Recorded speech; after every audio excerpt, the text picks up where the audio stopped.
Wah, ada apa ini kira-kira di sini? Oh, apa? Kenapa berlari semuanya? Apa yang terjadi? Oh, tidak.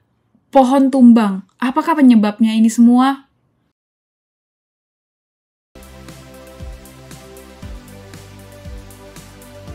Hai teman-teman semua, saya Febri, ini Berita 7 in 1, menemani kamu kali ini dengan dua berita yang mari kita simak bersama-sama.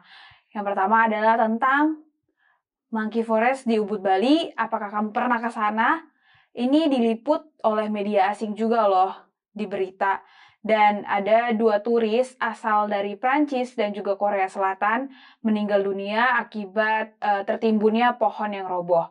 Jadi, kejadian ini sekitar di tanggal 10 bulan 12 2024 kemarin di Monkey Forest Ubud, Gianyar, Bali.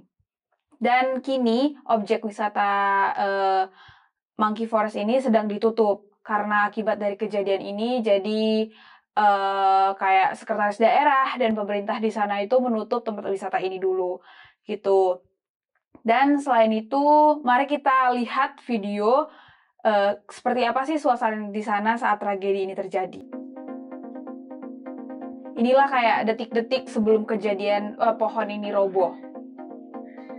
Kalian lihat di sini sudah mulai dan para wisatawan berlari. Iya, begitu sangat disayangkan. Dan ini dari setelah insiden terjadi, kayak situasi di sana sangat pada berlari, minta tolong gitu kan. Kalau lihat-lihat di mana sih sebenarnya Monkey Forest ini, kayak kita lihat coba di maps-nya. Kita bisa jelajahi. Ya, kira-kira di sekitaran sini sih.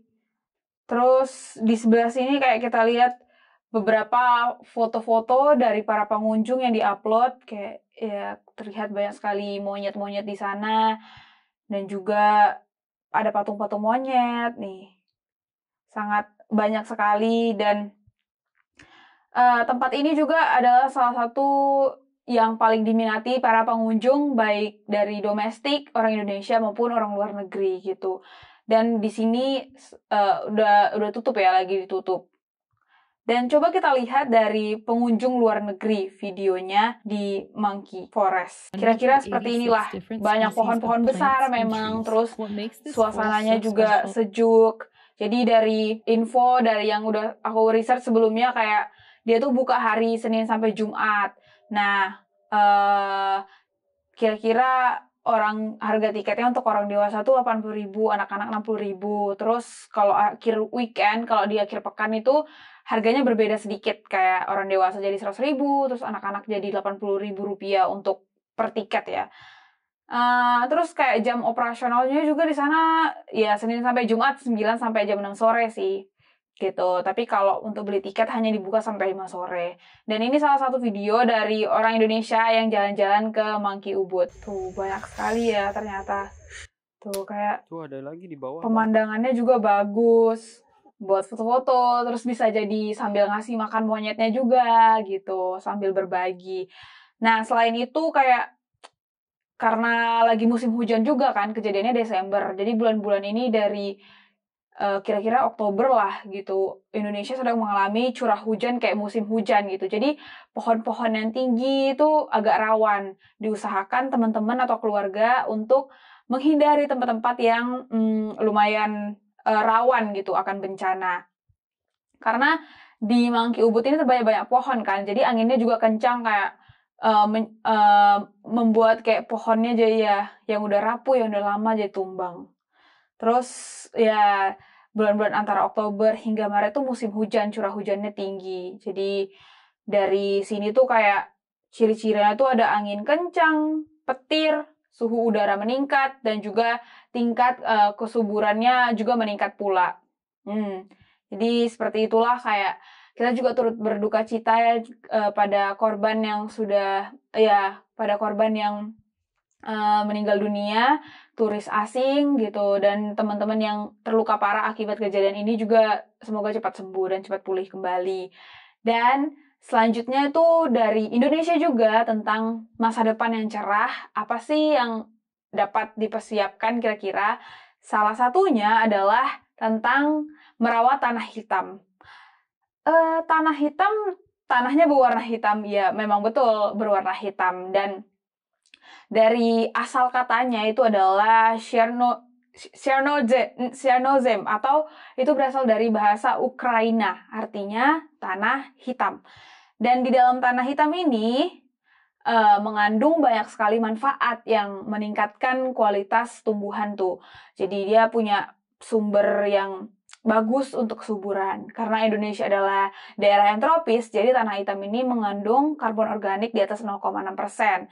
Nih, di dunia selain Indonesia ada juga di Rusia dan Ukraina gitu.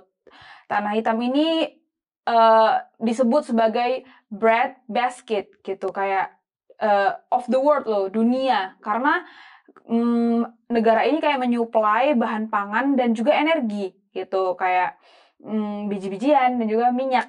Nah, selain itu bisa juga di Indonesia tersebar sebanyak 14 provinsi gitu.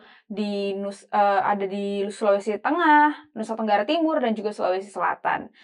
Nah, kalau di Nusa Tenggara Timur itu kayak ada penyebutannya sendiri loh bahasanya. Kayak coba kita belajar sama-sama, kayak tanah metung atau tanah miteng gitu. Dan para ilmuwan internasional juga memperhatikan perkembangan tanah hitam ini karena dampaknya itu bagus untuk masa depan kayak pertanian gitu, dan untuk sebagai apa ya, sumber buat orang banyak gitulah gitu. Jadi tanpa perhatian khusus katanya tanah hitam itu bisa punah atau bisa habis gitu. Jadi ini merupakan salah satu aset yang paling berharga. Dan teman-teman semua, kita lihat short video tentang tanah hitam atau cara mengambil tanah humus. Yang signifikan bagi pertumbuhan tanaman seperti Ya, kesuburan mungkin dia tinggi, bisa gali dari struktur bawah ke tanah yang atas, baik, dari bawah gitu. kapasitas penyimpanan air, dan sebagainya. Ya, tanah hitam atau ya pupuk ini memang sering dipakai gitu ya buat tanaman. Dan ini ada sih kayak jenis-jenis tanah di Indonesia.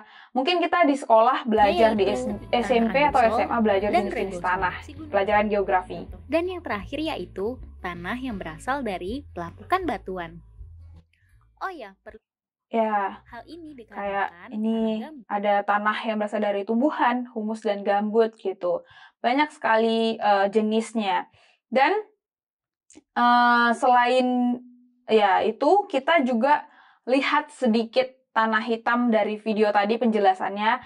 Kalau di Indonesia tuh disebut kayak ada tanah gambut dari bahan organik tuh, dan biasanya di daerah berumput, di padang rumput. Terus tanah vertisos, yaitu tanah liat atau menyusut. Kandungan lempung tinggi, jadi ya subur, tapi kadang susah dikelola gitu tanahnya. Dan tanah endisol itu dari material vulkanik, gunung meletus. Terus ya inilah di gunungan berapi yang banyak yang gunung aktif. Terus ini sangat subur memang. Nah, terus di sini kayak cara buat merawatnya itu mungkin bisa dengan mengukur ataupun memantau, mengawasi tanah-tanah itu gitu loh. Jadi kayak ada proses pendekatan supaya tanah ini bisa dimanfaatkan dan bisa baik buat Indonesia di masa yang akan datang. Nah, setelah aku research juga, ternyata tentang Rusia dan Ukraina ini ada dampak negatifnya loh dari tanah hitam. Karena kandungannya bagus tapi sangat bahaya gitu. Dari ini berita yang aku baca itu kayak dari sumber Tribun News, mereka bilang kayak ya ini karena karakteristik tanahnya itu yang menjadi masalah berat bagi mesin tank gitu, yang bawa bisa kayak apa namanya itu sebutannya, kayak dia nggak bisa jalan gitu loh dari tanah, karena juga dia mengandung banyak air, terus daerahnya itu juga berlumpur, jadi kayak membuat mesin tanknya itu jadi kayak ya susah buat jalan gitu, beroperasi. Nah, ngomong-ngomong soal Indonesia, Rusia, dan Ukraina, ada juga nih tanah hitam di Amazon gitu. Jadi coba kita simak Jutaan video orang ini yuk. Amerindia yang hidup antara sekitar 450 sebelum Masehi dan 950 Masehi di hutan Amazon hari ini mengubah tanah Ya, yang semua dari miskin melalui api, berbagai arang proses. gitu. Meningkatkan proses ini. Terus Tanah kayak di mereka mengandung mengambil sampel ADE dari banyak, maksudnya kayak kandungannya itu bagus buat pertumbuhan tanaman, tumbuhan gitu. Jadi disebut dengan Amazonian Dark Earth atau ADE gitu, atau sebutannya juga Terra Preta. Nah, di tanah Amazon ini, ADE ini tuh mengandung kesuburan, terus kayak akan nutrisi juga dan bahan organik. Nah, jadi teman-teman kayak tanah ini tuh terbentuk dari arang yang berwarna hitam gitu. Nah, katanya tuh juga sebagai senjata gitu. Senjata yang ini bukan dong. Ternyata tanah ini sebagai senjata untuk meningkatkan reboisasi atau dalam bahasa Inggris adalah reforestation gitu. Reboisasi adalah penanaman kembali pohon-pohon di lahan yang gundul gitu atau yang udah rusak, jadi ditanami pohon kembali untuk Amazon dan juga seluruh dunia. Jadi kalian suka menanam, bikin apa di rumah gitu ada tanaman? Apakah kalian juga menggunakan tanah hitam, tanah yang subur ini? Apakah di tempat kalian susah buat mendapatkan tanah hitam? Coba kalian share di kolom komentar dan ceritakan, bagi cerita kalian ke kita. Pasti kita akan baca satu persatu. Jadi teman-teman semua, sampai jumpa di video selanjutnya.